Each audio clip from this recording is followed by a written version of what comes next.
hostile country is trying to build a nuclear bomb. Behind the plot is a mastermind focused on the destruction of Israel. General Muhammad Sulan hated Israelis, hated the state of Israel. It will take 3 elite Black Ops units to deal with this menace.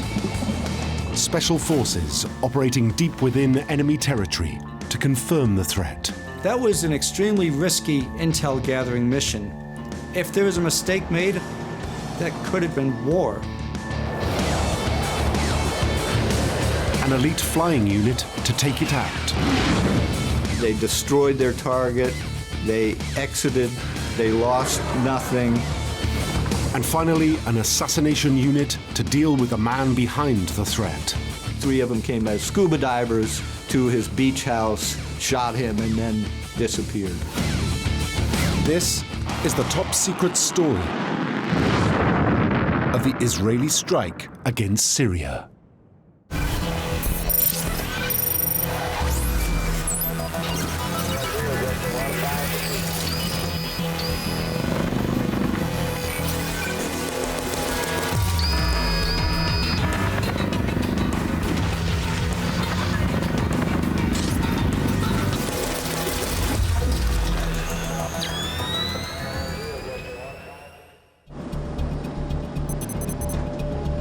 North Korea, 2004. Deep inside this secretive communist state, a train travels through a remote northern town. Then suddenly,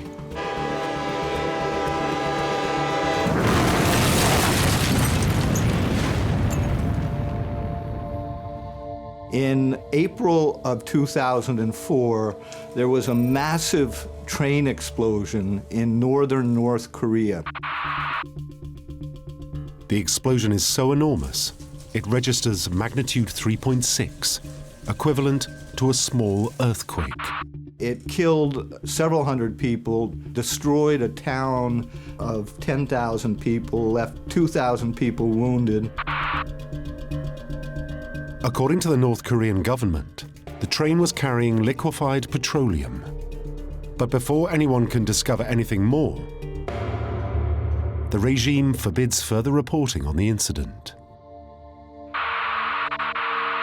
A week later, they banned all use of cell phones in North Korea for 5 years. Just what is going on in the rogue nuclear state? 5,000 miles away, one nation is following the incident with great interest.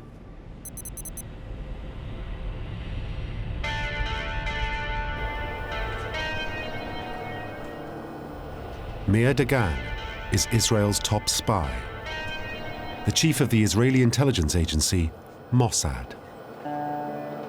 Meir Dagan was a legendary figure in the Israeli security establishment. He had a reputation for being very brutal in what he was prepared to do in pursuit of Israel's national security interest. North Korea behaving secretly is nothing new.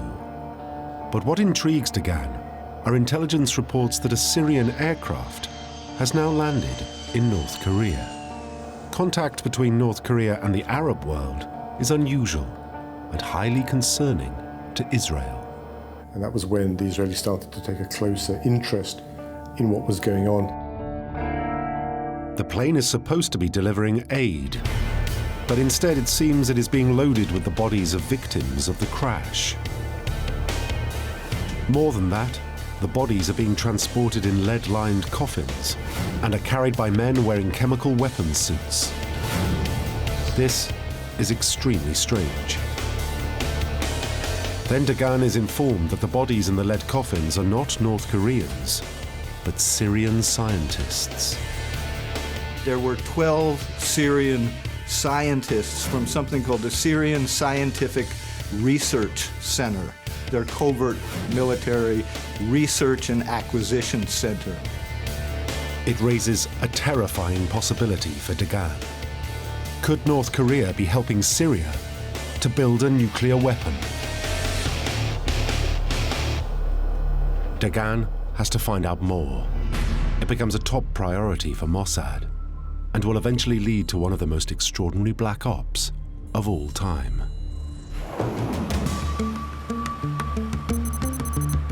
Two years later, a woman walks into a London hotel bar. Her arrival is noticed by a man who has been drinking alone. But this is no innocent meeting. The man is a high-ranking Syrian nuclear official traveling to London alone. He comes to London, residing in a posh hotel. He has a meeting tomorrow morning in London, but he has the night or the evening to spend.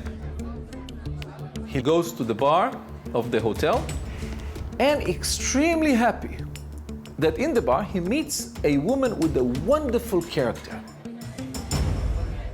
But what the Syrian doesn't know is that he is under surveillance. Mossad had been alerted to the Syrian's visit when he checked into a hotel under a false name. The Israelis dispatched teams of people to monitor him. Unaware he is being watched, the Syrian continues to flirt with the woman. And she's also impressed by him. He orders another drink and another drink, and he's confident that he has a wonderful way of spending the night. But he is also unaware that the woman is not as she seems. He doesn't know that this woman is a part of the Mossad crew, and she was there to keep him busy while her team is breaking into his hotel room.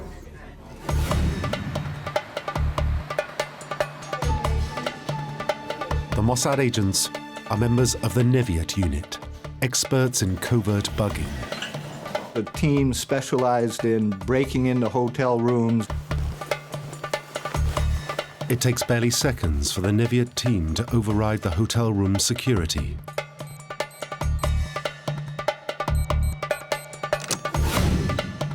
Once inside, they realize they have hit the jackpot.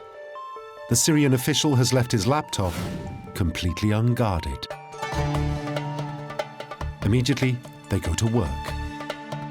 The Mossad was able to break in, get its hands on the laptop computer, and copy its contents off the hard drive. The agents transfer the entire contents of the computer hard drive to Mossad HQ in Tel Aviv instantaneously. They took all the information from the computer, and then they put devices on the computer to monitor any future activity from that computer. As they leave the room, the female Mossad agent abandons the hapless Syrian.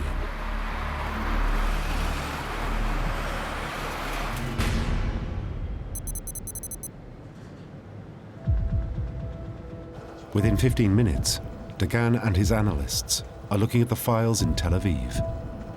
And they open it. They find a lot of different details and documents. What they found on his computer was really rather extraordinary. On one folder, they found JPEGs that looked very odd. Appearing on the screens in front of Dagan are hundreds of photos documenting the construction of a large industrial facility. It was clear that this is an unknown facility, a huge one. The building they saw was quite large, 130 feet by 130 feet by 70 feet tall. Initially, the building resembles a treehouse on stilts, with pipes leading to a pumping station.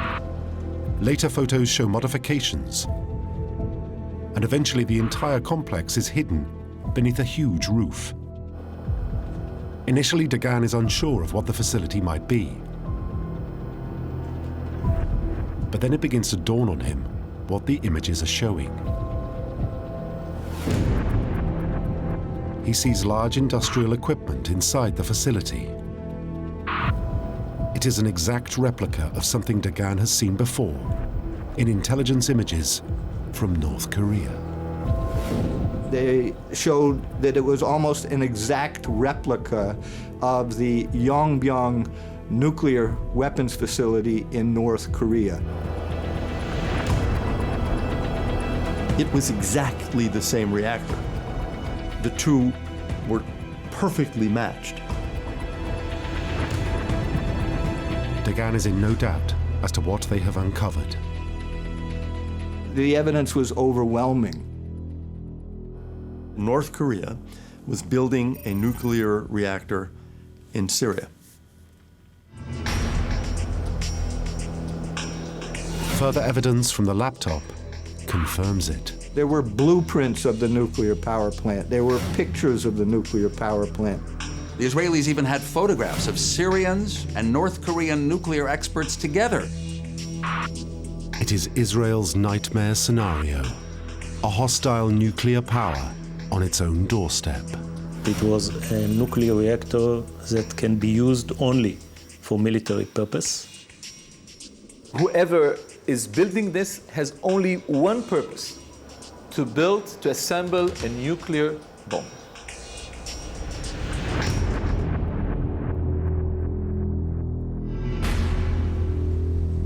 Dagan is now certain there is a nuclear weapons program in Syria, but he has no idea where it is. Intent on finding out, he orders Israeli satellites to monitor potential sites. Eventually, they close in on a remote area of Syria called Al-Kabar, where some highly unusual communications have been monitored. They intercepted a very unusual spike of telephone communications from this location at Al-Kabar, which is in the middle of nowhere in the desert, to Pyongyang, North Korea. It was very far from the capital, Damascus. It was in a remote part of northeastern Syria, but not far from the Euphrates River and the border with Iraq. Israeli satellites now pinpoint a large building at Al-Kabar. When they compare them with the stolen images from the Syrian laptop, it is a perfect match. Al-Kabar has to be the site of Syria's nuclear weapons program. Armed with the intel on the Syrian facility, Dagan goes to see the Israeli Prime Minister, Ehud Olmert. Mayor Dagan came to see Prime Minister Olmert and told him this dramatic news that Syria is in an advanced stage of developing nuclear weapons. The Israeli Prime Minister immediately recognizes the seriousness of the threat. Olmert said one thing right at the start, and that was the Syrian nuclear weapons program is simply intolerable for Israel. It cannot be permitted. This is an existential threat to Israel. This reactor has to go away. The only way to be rid of the nuclear weapons program is to blow up the reactor. But first, he has a series of questions for Dagan. Most importantly, how far advanced is the reactor? If it is already operational, then a bombing could cause a catastrophe. If the reactor is already active, then full destruction of the reactor might cause an enormous environmental pollution poisoning. But Dagan does not yet know if the reactor is fully operational. The JPEGs were 15 months old, so this facility must be more advanced. They desperately need to find out how advanced the construction is. That means doing something extremely risky. Sending someone in to take a look. The next step would have to be risking the lives of operatives. Olmert has only one group of men capable of operating undetected hundreds of miles within enemy territory. So he calls upon Israel's elite Black Ops unit. In English, they are known as the unit. In Hebrew, they are the Sayeret Matkal.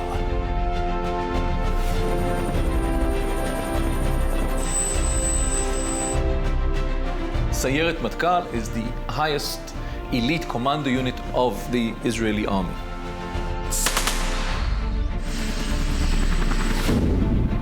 Sayeret Matkal in Israel is nothing short of legendary or mythical. It's essentially the top unit in the army. Their job is to go on special operations that are considered beyond the scope of your regular troops. It's a unit modeled after the British SAS. SEAL teams are similar to it, Delta Force is similar to it. They're some of the most highly trained units in the world.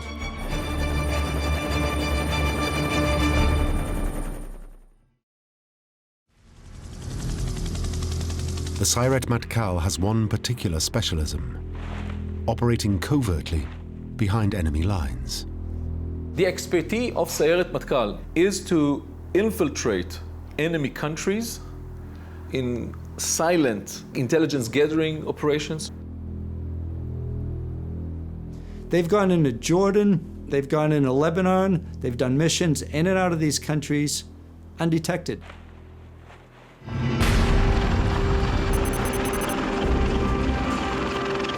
Whilst never officially admitted, it seems that on an overcast night in midsummer, the selected commandos prepare to set out on their mission. They head deep behind enemy lines to confirm the existence of the Syrian nuclear weapons program. The Israelis have been very secretive about how they got there, but certainly they are very adept at using low-flying, almost silent helicopters. It is understood they boarded two Sikorsky CH-53 Sea Stallion helicopters to travel at low altitude and cross the border into Syria. On such missions, the pilots have to negotiate the terrain using night vision goggles. As an extra precaution, some of the commandos are disguised as Syrian soldiers.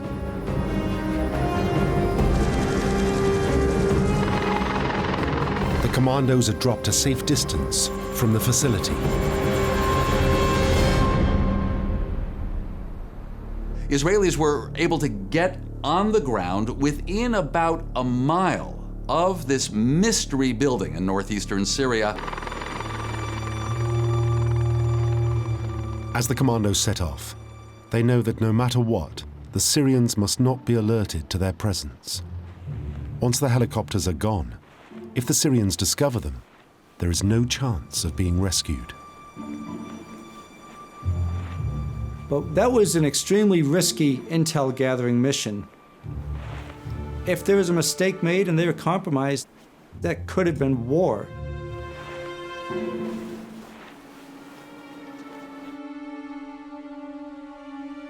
The Sayeret Matkal commandos come within meters of the Al-Kabar facility and immediately start intelligence gathering. The unit did their intel collection on the ground, right at the site. That was extremely dangerous. Israeli commandos dressed as Syrian soldiers went and took pictures of the facility. Of course, they took photographs, but also took soil samples. Collecting soil and water samples from around the facility is the most important element of the mission. It is the only way Israel can find out for sure if the reactor is operational. If the reactor is active, then a very small portion, not lethal, but very, very small portion of radioactive substance would be found in the water.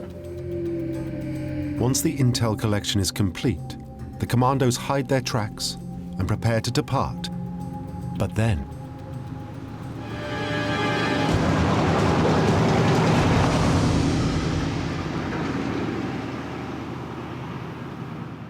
they were almost caught. They left the scene in the very last minute. the commandos remain undetected, and the mission complete, they return to Israel with the soil and water samples.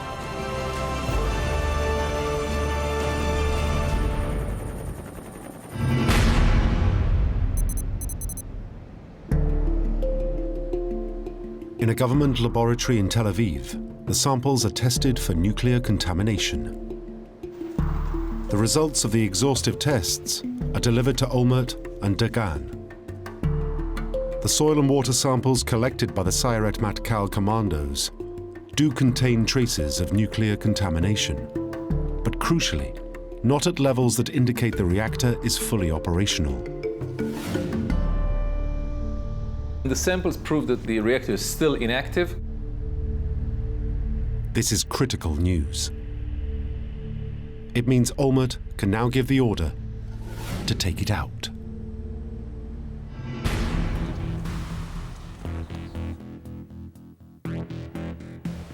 Olmert calls a meeting of Israel's top military and intelligence chiefs. They are all agreed on one thing. However this reactor got started and whenever it got started, the end is clear. The reactor is intolerable. We're not going to allow it, and it's going to go away. The only question is how to destroy it. The first option is to send the Sayeret Matkal back in. Perhaps sending in soldiers, again a Sayeret Matkal commando team, to attack on the ground, hoping that in secret you could get enough Israeli commandos and explosives to the scene to blow up the building. They know that they can get people to the site, but there are problems with this tactic. If you have to deploy special forces, it's a huge operation, very dangerous operation. They have to penetrate the site. They have to bring a lot of explosive. Above all, they can't be sure that a commando operation will pack enough firepower. Frankly, the Israeli military had doubts about that. You have a very large reactor built of reinforced concrete and steel. You can't send 5 guys in there, with backpacks full of explosives. There's not enough explosives. Olmert's only option is to strike from the air. It looked like using the Israeli Air Force would be smarter. Air power has an advantage. It can come like a light, it's very speedy. It can do the job with a lot of ordnance and disengage before the enemy understands what happened. So if you have to choose between the two alternatives, usually the airstrike is much more efficient and less risky. The Prime Minister gives the order to prepare for an aerial assault on the Syrian reactor. It will be known as Operation Orchard.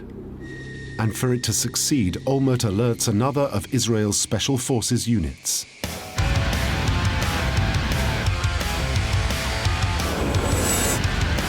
Squadron 69, known as the Hapatashim, the Hamas Squadron.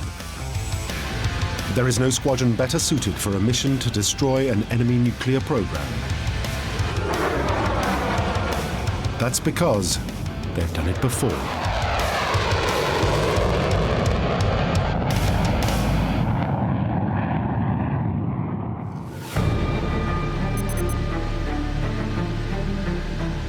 "25 years earlier, 8 Hapatashim pilots flew into Iraq to bomb a nuclear facility being built by Saddam Hussein.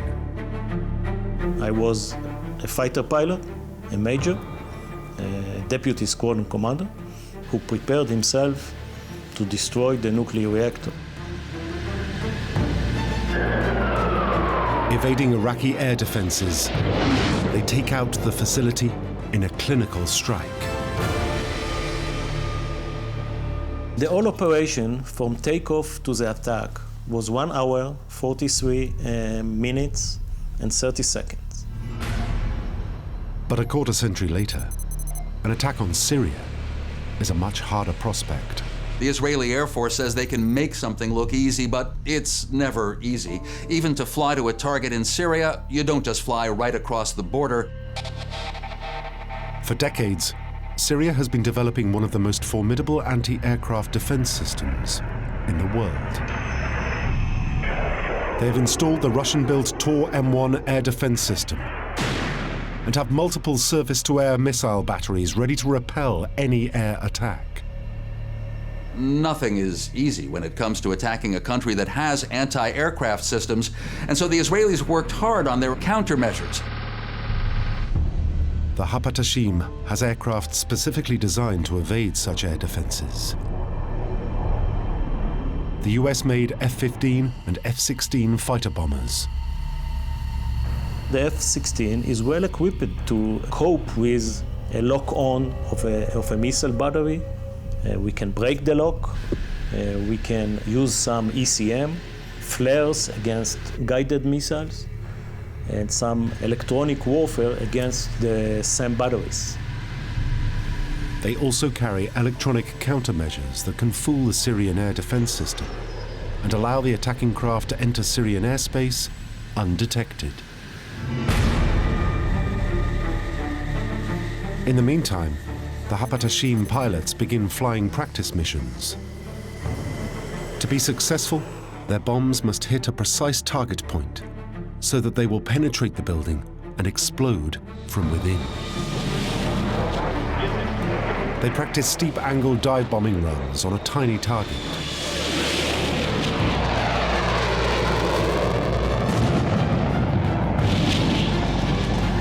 It is more than just practice. Watching them is General Eliezer Shkedi, head of the Israeli Air Force.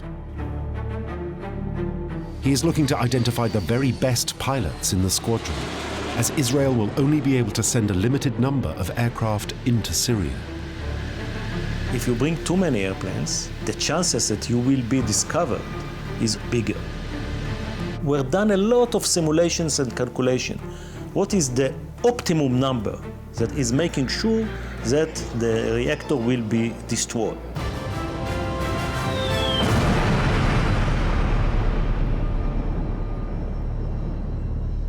A date has yet to be decided for Operation Orchard. But then Prime Minister Olmert receives intelligence that forces his hand.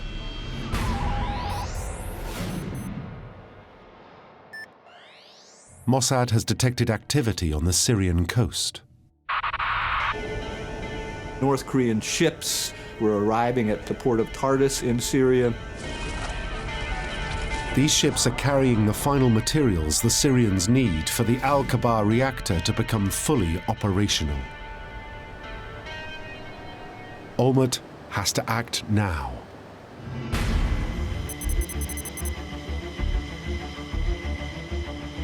At exactly 23:59, 10 Hapatashim pilots are ordered to take off.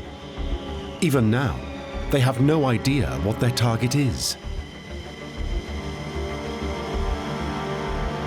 There were two sets of planes that took off around midnight in early September. The F-16s and F-15s take off 20 seconds apart, armed with 500-pound AGM-65 bombs. They head out to sea at nearly 600 miles an hour and follow a route designed to avoid detection by Syrian air defenses. What the Israeli Air Force did was map a route that would take planes to the west over the Mediterranean, then north, then east over Turkish airspace.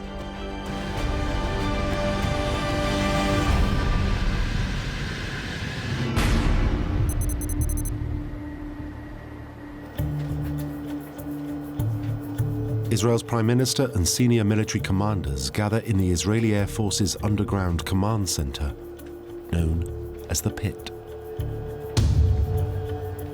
Here they monitor the route of the fighter bombers. Once it is established that there are no technical faults with any of the planes, 3 of the F-15s are ordered to return home. The remaining 7 continue on the planned route at low altitude. They flew up the Mediterranean and then on the east, on the Syrian-Turkish border. It is only now that the pilots are told that this is a live mission, and they are flying into heavily defended Syrian airspace. These elite pilots are trained to suppress nerves. As a fighter pilot, develop some mechanism and techniques how to depress the fear. I'm not telling you that there is no fear. If somebody will tell you he is not afraid, he is lying to you. It is always there. It is always with you. The fact that you can be killed.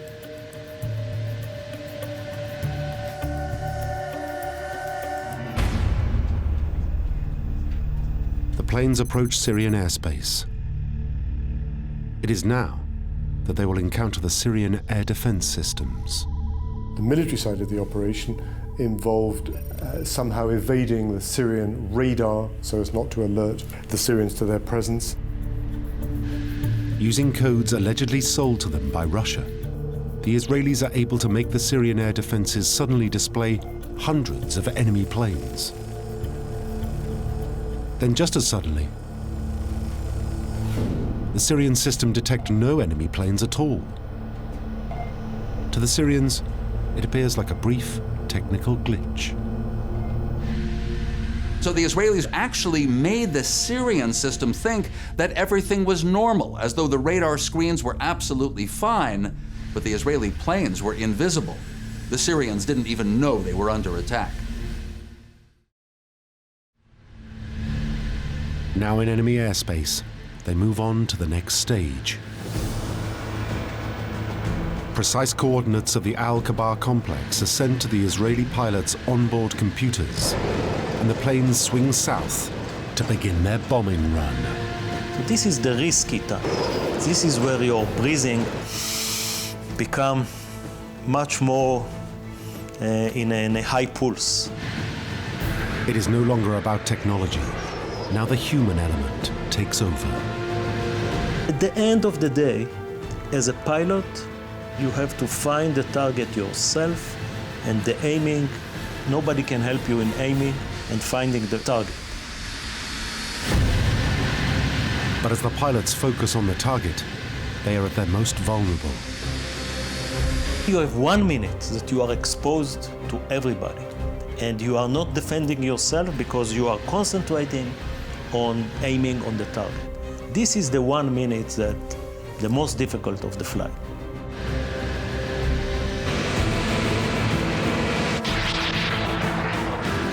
As they begin their bombing run, the pilots suddenly detect anti-aircraft rockets.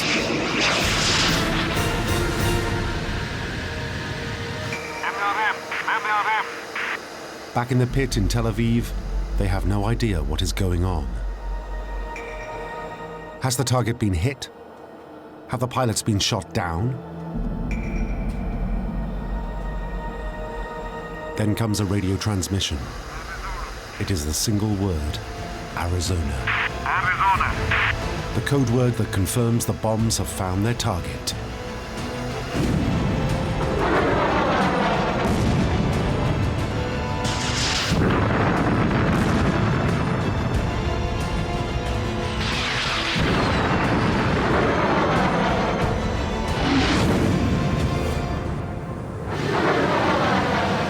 Not a single Israeli plane has been lost, and the reactor has been totally destroyed.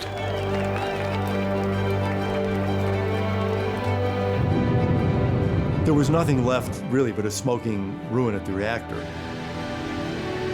The most dangerous part of the mission is over. When you release the bombs, you are much lighter now. You can maneuver much stronger, and you go back to a low level, and then you start to relax. The pilots exit Syrian airspace at high speed. The mission is a complete success. They destroyed their target, they exited, they lost nothing.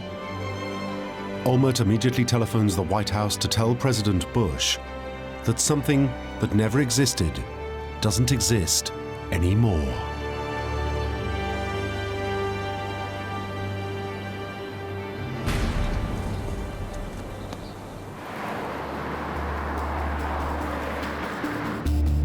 Now there is a tense wait for the Syrian response. Olmert is confident that the Syrians dare not react, but he cannot be certain. Immediately after the raid, he had sent a message to Syrian President Bashar al-Assad, saying that Israel would not publicly take credit for the raid. They calculated that if they didn't make too much noise about it, didn't claim responsibility for it, didn't boast about it, then it might be in Assad's best interest simply to ignore it. Olmert's gamble is that Assad has no desire to draw attention to Syria's illegal nuclear weapons program, or to be publicly humiliated. The purpose was not to push President Assad of Syria with his back to the wall in this ego-derived scene of the Middle East.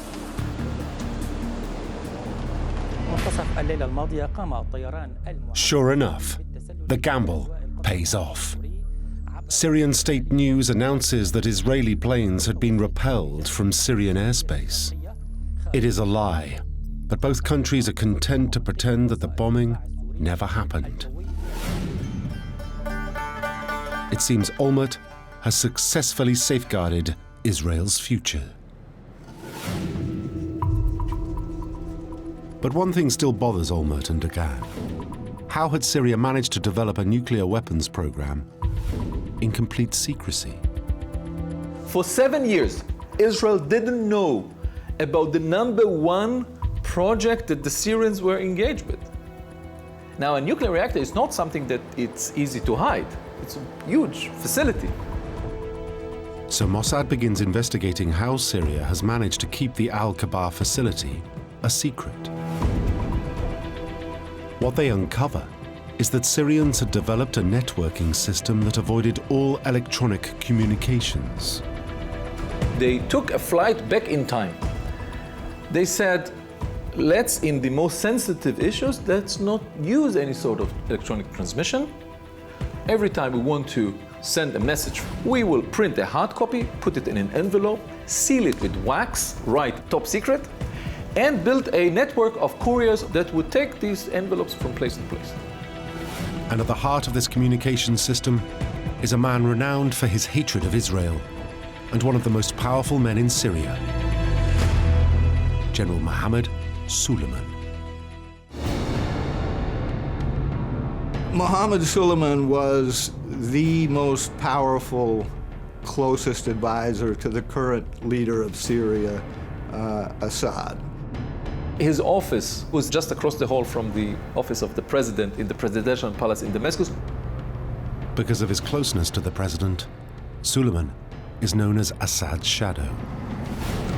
This is the mastermind behind Syria's top-secret nuclear program.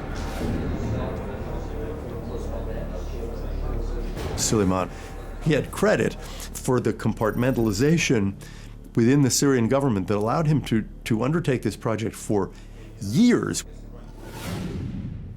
And no one knows about it. But Mossad have uncovered some even more worrying intelligence. The intelligence was that Suleiman had not gotten the message.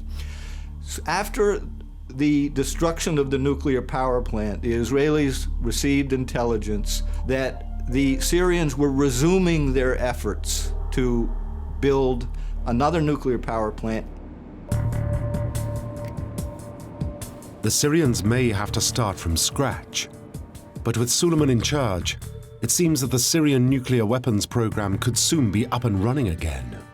You know, technically, when you destroy a nuclear program, within 5 years, the countries that have done it can do it again. If you have enough money, enough determination and know-how, and you start from zero your nuclear program, in 5 years you can have the bomb. The Israelis conclude that so long as Suliman is in charge, they remain under threat. He and his talented bureaucratic and organizational capabilities are still around. So, what do you do? For Israel, there seems no other option. They have to kill him.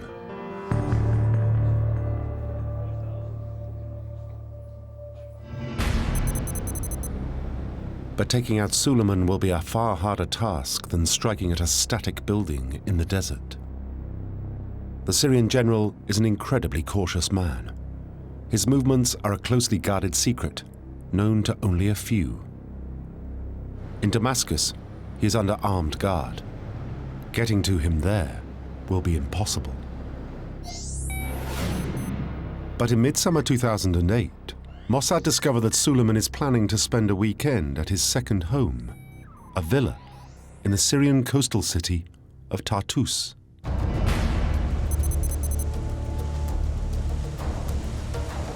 Security in Tartus is far more relaxed. If they're going to kill the general, this is the time and place to do it.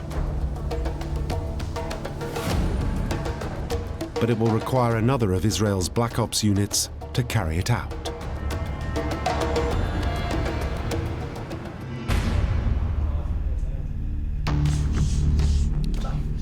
This group are called the Kidon. Kidon means bayonet. They were known within the Mossad for assassinations, but also knew how to slip in and out of countries. Among even their enemies, they are respected as extremely talented and well-trained in the operations theater.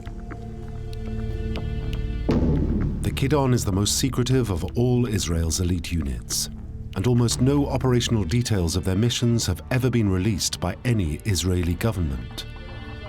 They are notorious for one specialist activity: assassinating Israel's enemies, wherever they may be. When Canadian weapons expert Gerald Bull was found to be working with Saddam Hussein, he soon met with an untimely end. This was widely regarded to be the work of the Kidon. They also have taken out dozens of Iranian scientists, dozens of North Korean scientists and engineers, dozens of Syrian scientists and engineers.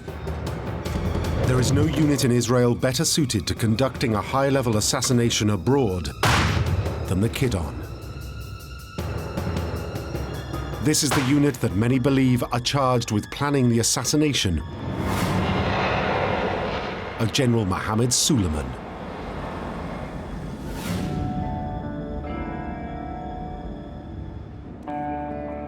It seems, as the Kidon study Suliman's villa, they realize that although well guarded from the street, from the sea, the rear of the villa is totally exposed. The Israelis then discover that when staying at his villa, Suliman hosts his guests on the balcony overlooking the sea. Initially, they consider bringing a boat close enough to shore for a sniper to target Suliman from the boat. But it seems this plan is rejected. They will only have one chance, and a long-range shot from a moving boat is just too risky. The further out the shot, the harder it is to get a headshot. When you're taking a shot from a boat of a guy on land, it's a little bit of a harder mission. The only other option is to send someone onto shore.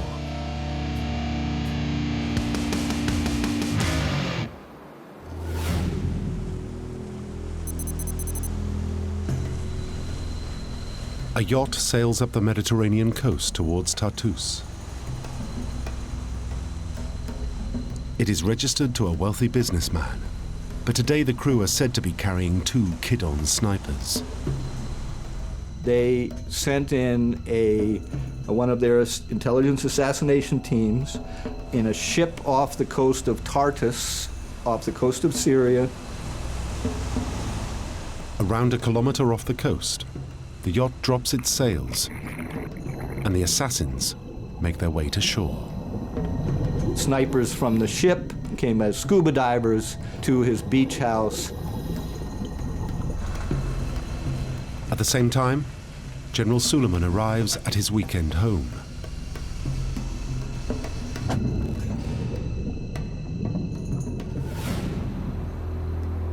As the sun sets, it seems the snipers emerge from the water. They watch the guests as they mingle on the terrace. They know that their dark figures are invisible to anyone from above, but they still cannot see Suliman.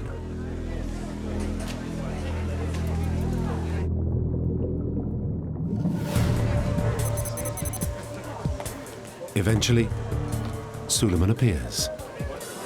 He was having dinner at his country home along the sea. His friends and family were sitting around the dinner table. As the general entertains his guests, the two snipers line him up in their crosshairs. They get ready to take the shot. But then, their target is obscured. They move to a new position.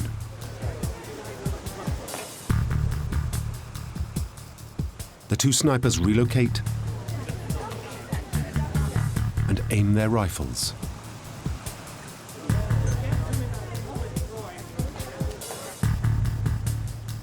They have earpieces in, which can hear an electronic countdown. This will ensure they fire simultaneously.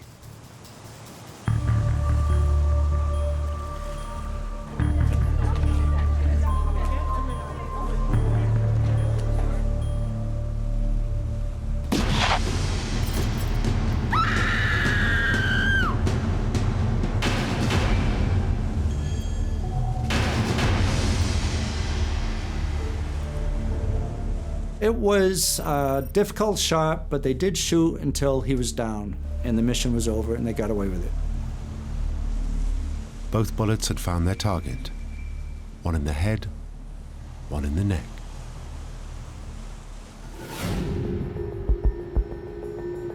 Like the bombing of the reactor, Israel will never officially admit to the assassination of General Suliman. The Israelis do not talk publicly about killing people overseas because it's actually against the rules.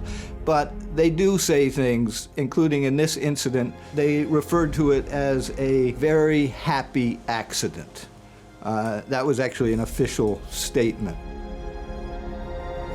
Taking out the threat of a Syrian nuclear weapons program has been an extraordinary accomplishment. Calling upon 3 elite special forces units, the Sayeret Matkal to identify the threat, the Hapatashim to take it out, and the Kidon to ensure that it cannot return. Thanks to these operations, a dangerous and volatile regime has been stopped from acquiring the most dangerous of all weapons of mass destruction.